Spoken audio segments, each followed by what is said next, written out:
কাল্পনিক events basically শুরুটা হয়েছিল 2005 সালের জুনের দিকে। এর আগে অবশ্য আমরা আমাদের পাড়ায় বিভিন্ন ধরনের পুজোর কাজ করতাম। যদিও এটা আমাদের তখন পাড়া হিসেবে করা হতো। তো এই পাড়া হিসেবে করতে করতে একদিন একটা বিয়ের কাজ আসে আমার বন্ধুর মাধ্যমে। সেটা ছিল তখনকার একটা ব্যান্ডের ভোকালিস্টের বিয়ে। তো উনি আমাদের ওই পাড়ার কাজগুলো দেখে বলেছিল যে তোমাদের কাজগুলো নিয়ে আমার বিয়ের একটা স্টেজ ডিজাইন করে দিলে ভালো ভালো হতো। তো তখন প্ল্যানিংটা আসে, আচ্ছা ঠিক আছে তাহলে করে দিই। ওই আমার বন্ধুরা মিলে তখন শুরু করি এটা। তো এরপর যখন বিয়ের কাজটা করেছিলাম তখন মানে মাথায় আসে এটা তো একটা নাম দেওয়া উচিত, যে আমরা যে কাজগুলো করছি এটা কি নামে পরিচিতিটা পাবে।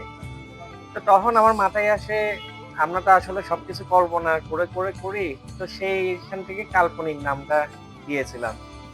তো ওনার সেই 2005 সালে থেকে মোটামুটি আমাদের এই কাল্পনিক ইভেন্টসের যাত্রাটা শুরু হয়।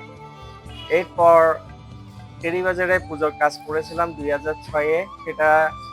সেটাও ওই আমার ছোট ভাইয়ের মাধ্যমে এসেছিল। এই মানে এইভাবে করেই আমাদের পুজোর কাজগুলো শুরু হয়। পুজোর পাশাপাশি আমাদের বিয়ের কাজও থাকতো।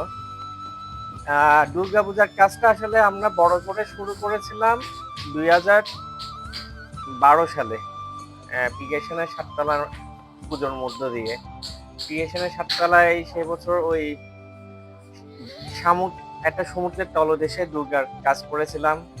এরপরে 2013-তে ছিল আপনার ওই যেটা পাতাল লোকে মহামায়ার আবির্ভাব ছিল।